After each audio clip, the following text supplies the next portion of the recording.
Have you ever thought that architecture can bring about a ray of hope in your life? It can actually bring about peace and care in the life of a person when he reaches a stage where there is no cure and the only way out is care. So the building which I am talking about is an hospice trust in Bangalore, which is known as Karunashraya Hospice Trust. So now let us first understand what exactly is the meaning of an hospice. An hospice is nothing but a home that provides care for the sick or terminally ill after the treatment in the hospital, where they can spend their last few days or years. And just to sum it up through the tagline of Karunashraya itself, which goes like, "Our journey begins where the road ends." We attempt to convert a suffering person into a man of peace, and we give him the dignity of the end of life. And the task of designing this humble and caring environment that can bring about hope in a person's life was awarded to architect Sanjay Mohe in the year 1998, and this was also the project for which he won the prestigious State Architect of the Year in 1999. And the extension of this building was recently carried out by architect Naresh Medappa from Mindspace Architects. And this was the very first of its hospice in the country, so there was no great reference that could give an idea, because the sheer concept of hospice itself was new to everyone. Many of the people didn't know what palliative care was, and most people didn't know what a hospice was, and that's the stage when we started. Karunashraya, which means an abode of compassion, that was started in the year 1999 with a mission to provide compassionate palliative care for people with a life-limiting illness and for those important to them through quality medical, emotional, spiritual and social support, by welcoming advanced stage cancer patients with compassion to help them spend their remaining days in the idyllic surroundings of a hospice to make their lives pain-free, comfortable and peaceful. As per the annual reports of 2015-16, they have been successful in touching around 17,300 lives of patients through their 75 beds with a 17 years of inpatient service. So the land allocated for this building lied on a busy road with heavy traffic in the dense neighborhood of residential and commercial development in the Kundalahalli area of the Old Airport Road in Bangalore.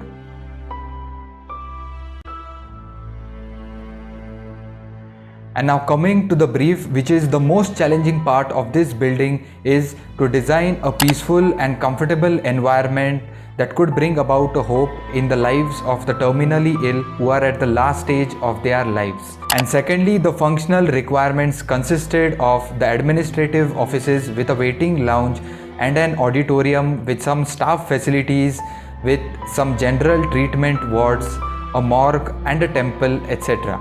So the most interesting part of this design would be to see how it has managed to bring about a hope in the lives of the people.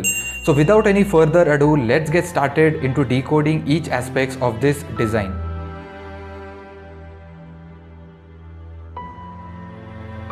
As the sheer concept of hospice itself was very new to India, there was no such great reference that could give an exact idea. So the obvious answer was to go back to our traditional roots.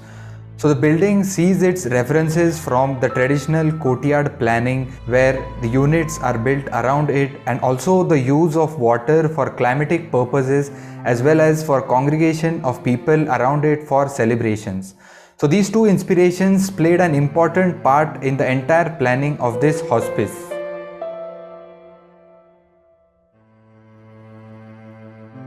And now coming to the planning of this hospice. As the site allocated for this hospice was a rectangular piece of land facing a busy street with high residential and commercial developments around, so in order to avoid heavy vehicular traffic, the building was pushed inside by planting heavy trees on the outside, and the site is flat, devoid of any contours. The driveway leads you towards the entry plaza, which welcomes you with a large entry courtyard.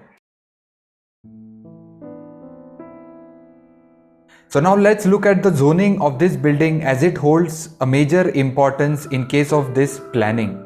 The entrance is welcoming with a waiting lounge and a reception accompanied by some administrative offices and an auditorium to host conferences and meetings, with some staff residences and facilities like the kitchen, pantry, laundry, which are located next to the staff residences that are easily accessible to them. The entire building is a ground floor structure except the staff areas and the recent extensions, which is a G+1 structure.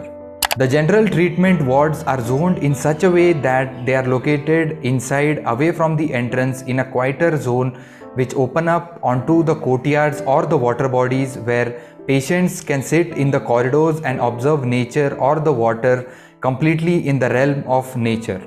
The intensive care unit, where the patients are shifted in their last few days, is located next to the service driveway, which is easily accessible to the ambulance. And the morgue room next to the intensive care units is used to keep the bodies when cremation cannot be organized immediately, with a temple where the patients take their last blessings before going on to the cremation grounds. The corridors and verandas, apart from forming only the circulation areas of this building, act as resting spaces for the patients.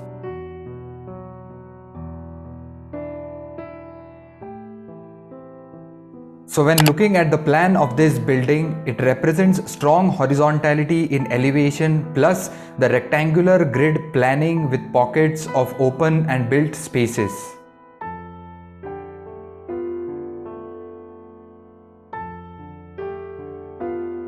The green courtyards and the water body form an important part of this building complex, around which all the built spaces and the intensive or the general wards open up.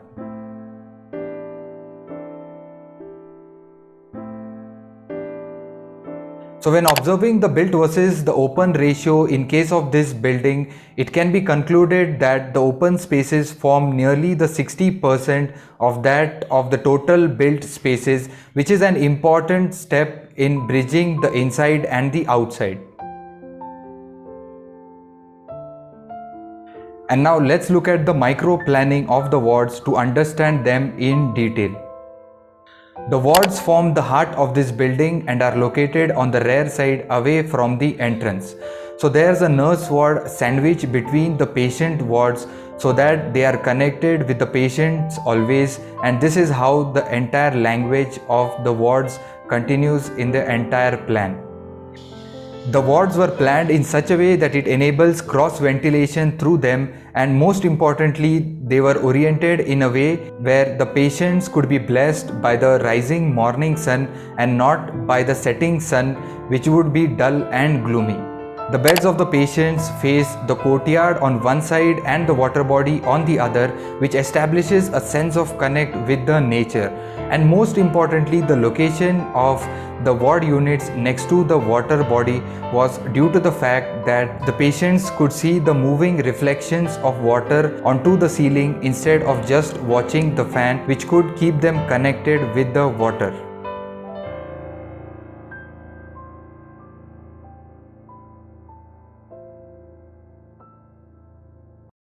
And now these simple steps taken into consideration during the planning of this building have given rise to some of the amazing features that need to be highlighted.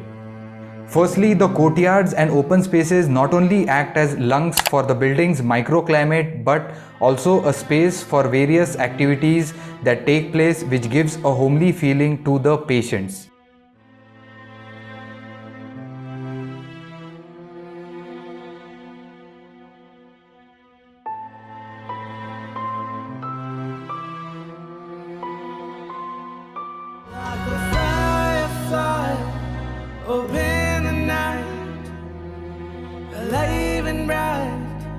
Chasing all shadows like a fire. So apart from the medical treatment, the courtyards and the open spaces harness various activities which help in curing spiritually as well as psychologically, which is an important highlight of this architecture. It's only less than 50% of the care that is the medical aspect of it. The rest of it is the psychological condition, the fears, the feeling that I've been left alone because the hospital has discharged me. And secondly, as water plays an important role in creating a calm and quieter ambience through its tranquility, the bubbling sound of the fountain creates a soothing effect which gives the patients more energy, hope and strength.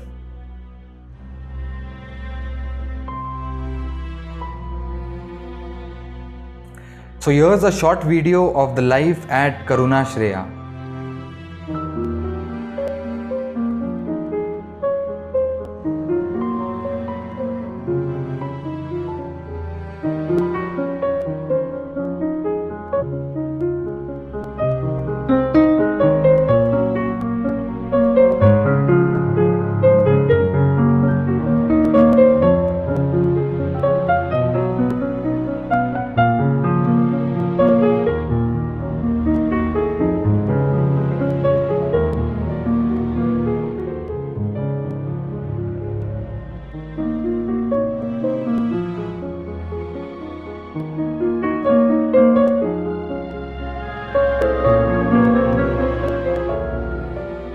And thirdly, the pavilions act as an extension where you sit outside and still there is a semi-covered roof on top of your head which blesses you with the shadows and the water which act as a visual retreat to your senses. And medical research also has proved that nature acts as a great therapy for cure.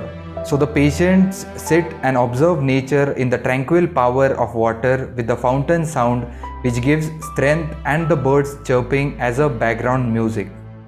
And there's a short highlight of the story which I came across during my research which states that an old woman, obviously unwell, sits in a veranda with her son and they gaze at the fish in the pond wordlessly. And the next important feature is the door detail. So here the doors are divided into two parts, that is the upper shutter and the lower shutter. So when the lower shutter is open, it enables the cool breeze to flow through the water body all the way from the veranda into the wards. And when the upper shutter is open, the patients establish a visual connection with the nature as well as the water body outside. And when both the shutters, that is the entire door, is open, the patient can either go into the veranda to sit or else they can be in the ward itself and feel the breeze flowing through the water body. So here the door performs a dual function of ventilation as well as acting as a means of access.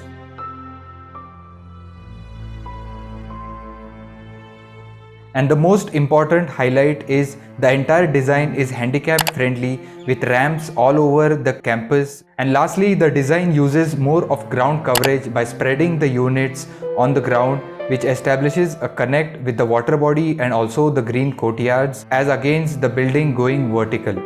So from the planning and its features, it clearly demonstrates that the architecture successfully achieves its sole purpose of eradicating the fear of a life-threatening disease and looking at it more as a journey of self-discovery through empathy.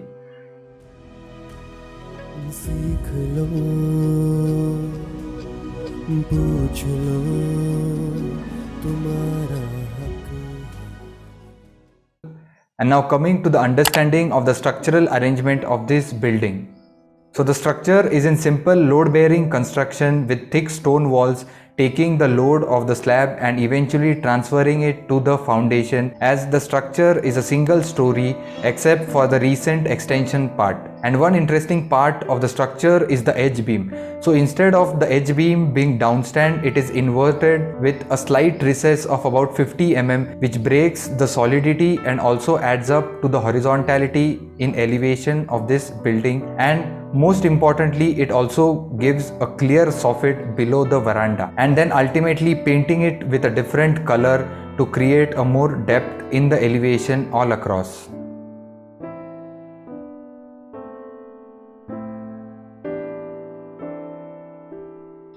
And now coming to the materials that were used in this building.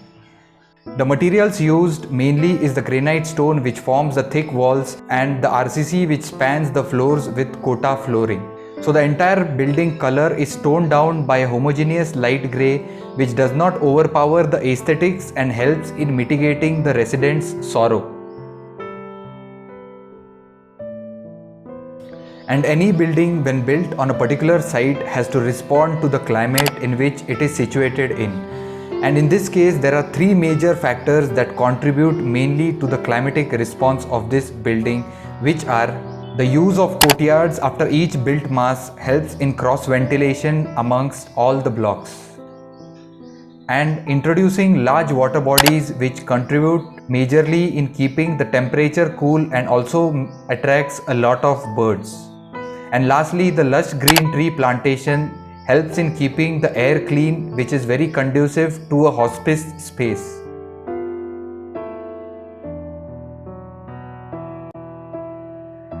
And now coming to the last and most important segment of this case study, that is the lessons that we need to learn from this great building. So the first lesson that we need to learn from this case study is the importance of zoning, and which was also the primary reason for selection of this particular case study. As we had seen earlier in the planning also, the intensive care unit is zoned in such a way that it is clearly accessible from the service road. So the patients are shifted from the general ward into the intensive care units in their last stages, so that whenever there is any death that is taking place in the intensive care unit, the rest of the people are not aware of it, which may create a situation of panic for them. So the dead body is taken to the temple for their last blessing, and then ultimately to the ambulance to transport them to the cremation ground. So this is a very important point to understand the importance of zoning, which is very sensitive in this case. So it becomes of utmost importance to understand the function of any building and respond to it through our creative senses. And the second important lesson lies in the user satisfaction for whom we are ultimately designing for. So here are some short notes by the patients of this hospice which says that it feels like being in a resort. I forget I'm a cancer patient. I'm blessed to spend this valuable time of my life here. And the second one by Sharat, which says that as her ambulance turned into the driveway at Karunashraya, I found strong positive vibrations. There was something in the air here that was comforting. It was different, with an architectural imprint that understood the meaning and purpose of housing people who were terminally ill. Large open spaces, lots of greenery, lotus ponds, and the atmosphere that was divine. And thirdly, understanding the sole purpose of how important the role of an architect is in the lives of the people who have lost complete hope to life, to make them breathe their last breath of compassion through some great moves of architecture. So the building is a core example of what some sensitive decisions can do to lives of people, as ultimately it is nothing but a baggage of some sensitive responsibilities that is bestowed upon us. And lastly, coming to the brief from where it all started, that is, the architecture and landscape tries to give the patients the most precious gift, that is the hope of living a new life with joy and peace by connecting them through spaces and activities where they can meet various people and being continuously in the realm of nature.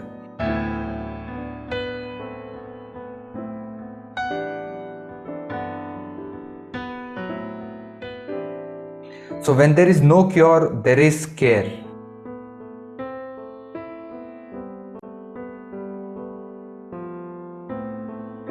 So that's all from my side for today, guys. If you think you learned something valuable from this case study, please do hit the like and subscribe button below in order to never miss an update, and do let me know below in the comments what are the top 3 takeaways from this case study which you would like to incorporate it into your design. And meanwhile, you can check out various other case studies on this channel.